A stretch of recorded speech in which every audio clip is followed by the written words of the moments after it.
गुरुर्ब्रह्मा गुरुर्विष्णु गुरुर्देवो महेश्वरः गुरुर्साक्षात् परब्रह्म तस्मै श्री गुरुवे नमः।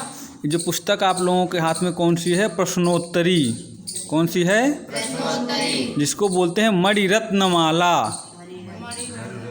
मणिरत्न ये शंकराचार्य जी की रचना है। किसकी रचना है? शंकराचार्य जी की रचना है, आदि शंकराचार्य जी की। इसमें गुरु शिष्य संवाद है। क्या है? प्रश्नोत्तरी। शिष्य प्रश्न करता है और गुरु उन प्रश्नों के उत्तर को देते हैं। अभी कुछ लोग जो कोई वैष्णव अपने को मानते हैं और शैव की निंदा करते हैं, जो कुछ शैव अपने को मानते हैं वैष्णव की निंदा करते हैं, ऐसे लोगों को शंकराचार्य जी की रचना अवश्य पढ़नी चाहिए। आप लोग जब अध्ययन करेंगे, आज तो इसका प्रथम दिवस है, आगे जब आप चलेंगे तो इसमें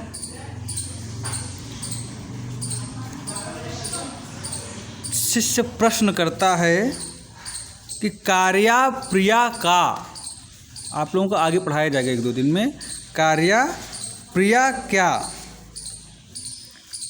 करने योग्य प्रिय कार्य कौन सा है। शिष्य प्रश्न करता है कि करने योग्य प्रिय कार्य कौन सा है शंकराचार्य जी से। शंकराचार्य जी की रचना है ये। जो लोग वैष्णव सेव करते हैं, भेद मानते हैं, तो शंकराचार्य जी की रचना में ही शिष्य प्रश्न करता है गुरु से कि कार्या प्रिया का, करने योग्य प्रिय कार्य क्या है। तो इसमें गुरु जी क्या कहते हैं? शिव विष्णु भक्ति ही, शिव विष्णु भक्ति ही, शिव और विष्णु की भक्ति ही प्रिय कार्य है। यदि वो शैव ही रहते, वैष्णव की निंदा, तो विष्णु भक्ति क्यों बोलते, केवल शिव भक्ति लिख देते। इसलिए ये जो शैव वैष्णव ऐसा करें, ऐसे लोगों को इग्नोर करना चाहिए। समझ रहे हो?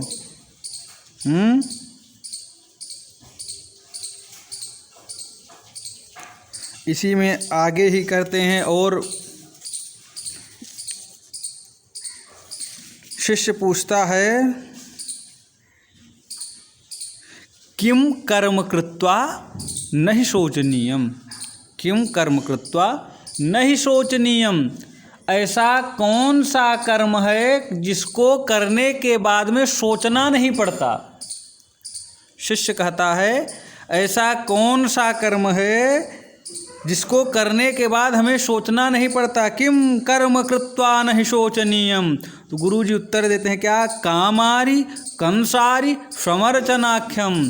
कामारी यानी जो कामदेव को किसने मारा? भगवान शिव ने। कंस को किसने मारा? कृष्ण ने।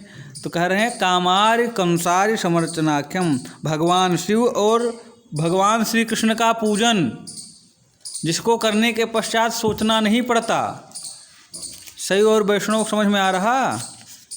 निंदा किसी की नहीं, निंदा वही करते हैं जो समझते नहीं हैं, नए नए हुए हैं शैव और वैष्णव, अपने को मानते हैं नहीं। समझ में आ रहा? तो प्रथम श्लोक क्या है प्रश्नोत्तरी का? अपार संसार समुद्र मध्ये सम्मज्जतो मे शरणं किमस्ति गुरो कृपालो कृपया वदई तद विश्वेश पादाम्बुज दीर्घनौका। अपार संसार समुद्र मध्ये सम्मज्जतो में शरणं किमस्ति गुरो कृपालो कृपया वदई तद विश्वेश पादाम्बुज दीर्घनौका। अपार संसार समुद्र मध्य, ये जो संसार सागर है, अपार अपार बहुत बड़ा संसार सागर, बहुत बड़ा है ना संसार। और संसार की तुलना सागर से क्यों की गई, इसको बताया ही गया है आप लोगों को। इसको क्या बोलते हैं? संसार सागर। तो जो अपार संसार सागर है, इसके बीच में यदि हम डूब रहे हैं, इस संसार सागर में हम डूब रहे हैं तो सम्मज्जतो में शरणम किमस्ति, हम डूबते हुए का सहारा कौन है, हम किनकी शरण में जाएं, किनका आश्रय ले। गुरोः कृपालु कृपया वदई तद, हे गुरुजी हे कृपालु कृपया हमें बताइए इस संसार सागर में हम जैसे डूबते हुए का आश्रय क्या है, इस संसार में डूबते हुए हम जैसे का आश्रय क्या है। तो गुरु जी बताते हैं विश्वेश पादाम्बुज दीर्घ नौका, परमात्मा के चरण कमल रूपी जहाज, भगवान के चरण कमलों का आश्रय ले लो तो इस संसार सागर में डूबना नहीं होगा, इस संसार में डूबना नहीं होगा। किसका सहारा लेने के पश्चात, परमात्मा के चरण कमलों का, परमात्मा के चरण कमल रूपी जहाज का सहारा लेने के पश्चात इस संसार में डूबना नहीं होगा। दूसरा श्लोक है क्या, बद्धो हि को यो विषयानुरागी कावा विमुक्तिर्विषये विरक्तिः को वास्ति घोरो नरकः स्वदेहस्तृष्णाक्षयः स्वर्गपदम किमस्ति बद्धो हि को। फिर शिष्य प्रश्न करता है कि बद्धो ही को, वास्तव में बंधा हुआ कौन है, बंधा हुआ कौन है। तो गुरु जी कहते हैं विषयानुरागी, जिसका विषयों में अनुराग है वो बंधा हुआ है। कावा विमुक्तिर, विमुक्ति क्या है, तो बोले विषये विरक्ति ही, विषयों से वैराग्य ही विमुक्ति है। कोवास्ति घोरो नरकः, शिष्य पूछता है कि घोर नरक क्या है, तो गुरु जी कहते हैं स्वदेह, अपना शरीर।